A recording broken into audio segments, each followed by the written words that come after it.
Hoy quiero hablarles de que con la pobreza no se debe jugar, de que las ideologías no frenan la pobreza.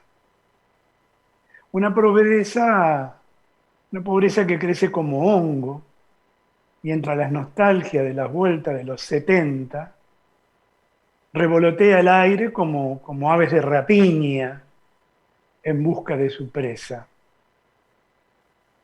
Supuestamente tienen carácter fuerte, unas ganas de volver como fuere, pero los regresos ya no siempre son bienvenidos, porque han cambiado los tiempos. Muchos son los deudos. Y quienes pegan el giro de vuelta aún no tienen la fórmula para bajar la inflación ni aniquilarla de cuajo. Las pruebas están a la vista.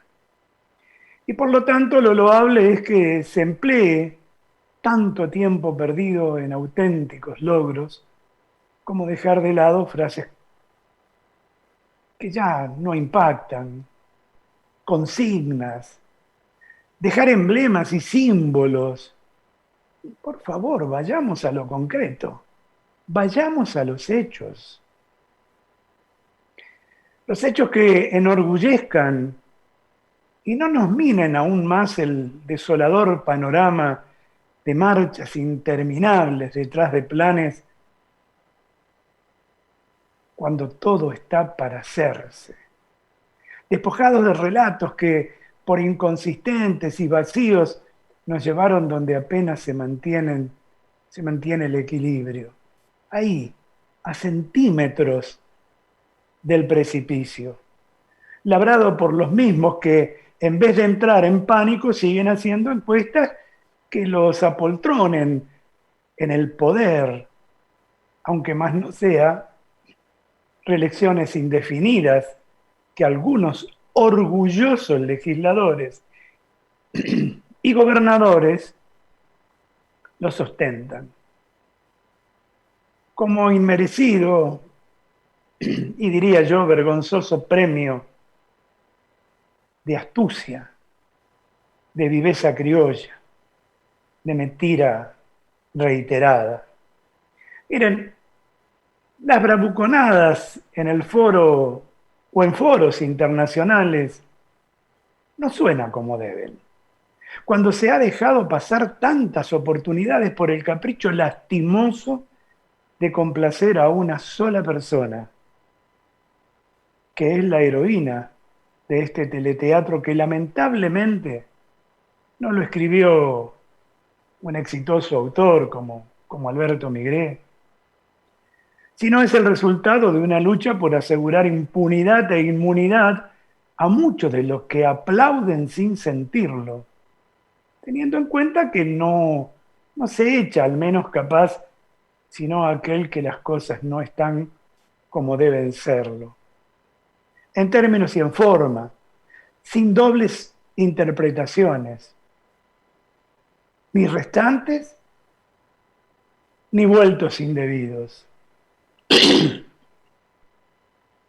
Lo malo de estos dirigentes es cuando se está disconforme por no recordar con su proclamada ética, se deben ir ratificando su certeza y no pasado el tiempo, porque quedan pegados, tirando abajo toda supuesta decencia, que es lo primero que se debe fortalecer y es lo último que nos queda como único bastión para pelearla dignamente: el silencio. Una verdad no dicha, detalles incuestionables, no protestados en su tiempo justo, es casi lo mismo que girar la cabeza para otro lado. Es falta de ética, tanto o peor que los demás. Además, los pueblos hermanos, en cuestión de esta reciente cumbre de las Américas, hacen uso de una democracia casera, al cual al oponente no le caben críticas ni expresiones, porque no les está permitida, lo cual dibujan de cuerpo entero dictaduras explícitas. Miren, países cercanos, casi contiguos, que hablan nuestra propia lengua y de geografías parecidas y bellezas increíbles, de ritmos musicales que contagian alegría, de historias similares, de presentes y futuros idénticos, es decir, con pobreza a cuesta, con candidatos probados y gastados, con las mismas mañas de siempre. La libre expresión es el boleto de acceso con que se alimenta el aire puro de la disidencia, discutiendo y respetando la opinión de cada uno, sin persecuciones ni nada que se le parezca. Pero estos países defendidos no brindan atmósferas diáfanas, donde discutir sea un escenario ciudadano, sino el motivo, la mecha de crear enemigos, enrarecer el aire hasta hacerlo irrespirable.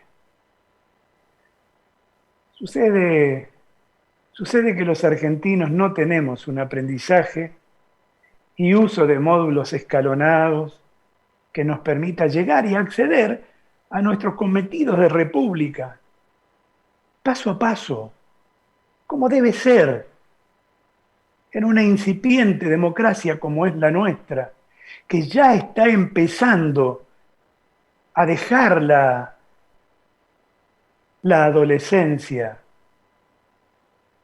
que no justifica ya los tiempos que estamos atravesando. Siempre actuamos en desorden, cada cual como mejor le parezca, defendiendo sus propios intereses, con una mezquindad total y absoluta, aunque ofendamos, replicando con autoritarismo, poniendo en red relatos construidos a pura ficción, levantando el dedo para retarnos, como si nosotros fuéramos sus alumnos, o sus discípulos, o sus lacayos, sus sirvientes.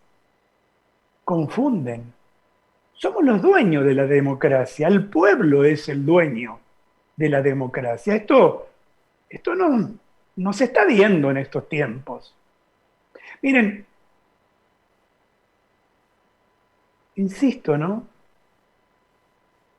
Pareciera que se construyen relatos de pura ficción. Un presidente que te dice que lo que estamos atravesando es porque estamos creciendo demasiado. Digo, no solo ofenden nuestra inteligencia, ya hasta me parece un chiste de mal gusto. O el presidente está mal, o el presidente está haciendo y diciendo cosas para dejar el sillón de Rivadavia e irse a gozar con la foto del busto en el Salón de los Presidentes a algún lugar mejor, por incapacidad.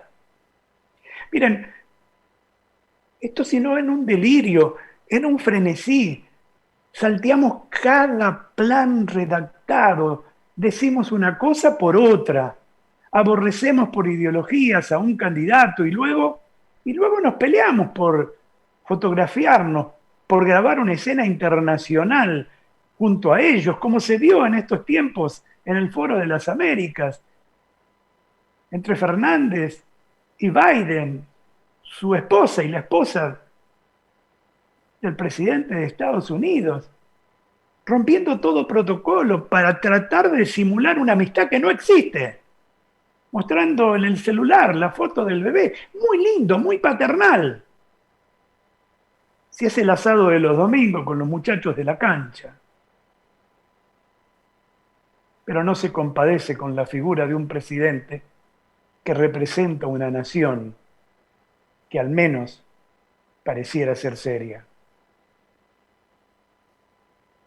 Pero ahí estamos, ¿no? Abrazándonos, pasándonos la mano, sonriendo a cámara como prueba irrefutable que son grandes e iguales que ellos. Pero mientras tanto, alcemos la voz. Así notan que hemos crecido, que somos ya mayorcitos, 40 años casi de democracia continua y un país que es súper poderoso, pero no gracias a nosotros, a los que habitamos, y menos aún a quienes los condujeron a lo largo de su historia, después de la valiente y cruenta independencia. Uno, uno se pregunta, ¿para qué? Los defendidos siguen siendo dictadores. Los que defiende Alberto y Cristina y el séquito siguen siendo dictadores.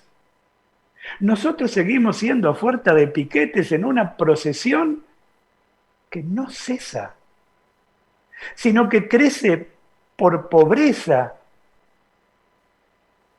y mala política. Y cae como lava en una furiosa erupción de un volcán que pareciera querer destruirnos. Mientras la inflación se prometiera derrotarla, miren, la verdad, usted lo sabe mejor que yo, vos lo sabés mejor que yo, está más viva que nunca, goza de buena salud, porque se sigue sin escuchar lo que verdaderamente expresa el pueblo. Se cambia de estación para que la voz no suba el volumen. En una de las facilidades conferidas para que nadie se tome el esfuerzo por aprender como forma de ganarse adeptos, es el tan de moda lenguaje inclusivo. Nada más ridículo en estos tiempos que ocuparse de eso. Hay que recordar lo expresado por la Real Academia Española, algo que hacen todos los pueblos latinos que comparten con nosotros el mismo lenguaje. El lenguaje inclusivo es un conjunto de estrategias que tienen por objeto evitar el uso genérico del masculino gramatical, mecanismo firmemente asentado en la lengua y que no supone discriminación sexista alguna. No hay que sospechar de la doctrina o que la doctrina se vaya a cambiar, ni cabe esperar que se hagan recomendaciones sobre cambios en el lenguaje. No, Kicillof,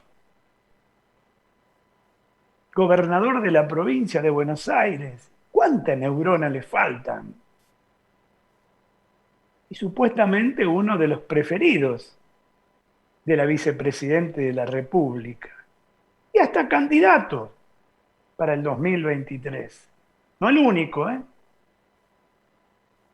Miren, la Real Academia Española no hace políticas legislativas, sino que simplemente explica cómo habla la mayoría de los habitantes y recoge las normas.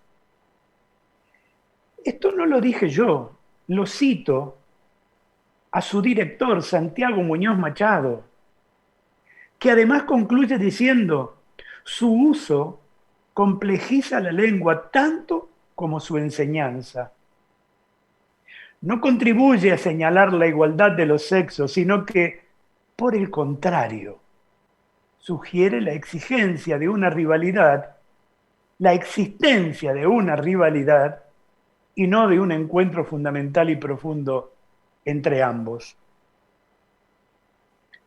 Como vemos, amigos, todo lo complicamos en vía de hacer nuestro propio relato, creyendo que esta es la revolución o vendiendo que esta es la revolución y es irrelevante situaciones para embarrar la cancha sin preocuparnos por los resultados. Más pobres, más política nefasta, igual a gente más desahuciada y sin esperanzas. Siempre es bueno terminar con conclusiones, y yo lo haría con una de un gran maestro del periodismo, como lo fue Dante Panzeri, a pesar de que casi toda su trayectoria la ejerció como periodista deportivo, porque su claridad nos hace ver, y permítanme que lo cite textual. Panzeri decía: el periodismo es el cumplimiento de la obligación de enseñar a pensar a la gente. Somos fiscales, no jueces, y debemos ser parciales a favor del bien y en contra del mal. Vivimos en un torbellino dialéctico donde los que saben poco intentan hacer creer que saben mucho a los que no saben nada. Bueno, yo diría que es un supuesto tirón de orejas, con altanería y una política a la deriva, que no es motivo de orgullo, más la defensa a países hermanos que han caído en la falta de libre expresión como deporte nacional. No es una buena chapa, ni nos exime de críticas. Amigos, las ideologías no frenan la pobreza. La pobreza se frena con un país constituido detrás, probo, sin demagogias, sin coronitas, sin certezas, ajenos a reelecciones, sin peleas de poder, con justicia, pero con una justicia justa, con argumentos sólidos y no con eslogans que son ruidos para alterar la calma. ¿Y saben qué? Lastiman el alma. Y esto nos pasa aunque ustedes y nosotros estemos juntos.